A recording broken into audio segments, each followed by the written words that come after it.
In September, ICE and other law enforcement agencies detained nearly 500 workers in Georgia. More than 300 of the workers were from South Korea, and they were working on an EV battery plant that is jointly owned between Hyundai and LG Energy Solutions. The EV battery plant was one of at least a dozen factories that are on that site right now. It's almost a 3,000-acre site. It's huge. The arrest of the South Korean contractors and the fallout that ensued reveals a sensitive relationship between Hyundai executives, the Georgia state government, the Trump administration, and workers, both American and Korean. Hyundai is really leaning into the American market. This is a mutually beneficial relationship. Georgia gets thousands and thousands of jobs that it wouldn't otherwise have, and South Korea's Hyundai get to expand their market share in the United States. Hyundai Motor Company's chief executive, Jose Munoz, wants to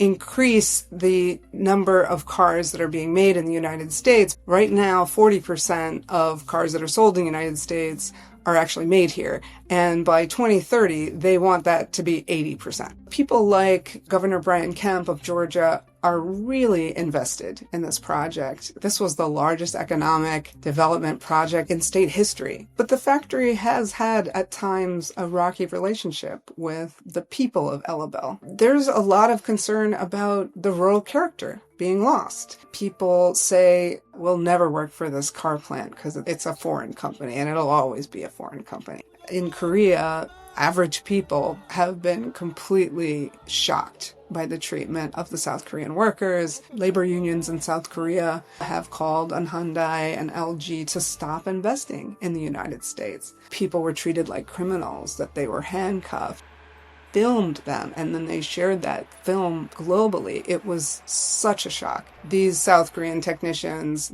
were delayed in returning home because President Trump offered them the chance to stay if they would train Americans to do what they were doing. But after spending all those days in detention, all but one chose to leave the country. Some of them said, I have no interest in coming back to the United States, and I don't understand why this happened. Despite all the challenges, despite the raid and the embarrassment and the shock, despite the curveballs that the administration keeps throwing, these factories are moving forward. In so many ways, this is a cautionary tale for foreign firms who are trying to invest in America at a time when America first is the guiding ethos of this government. But what you find is they really don't have an alternative to this huge American market. So they're still coming.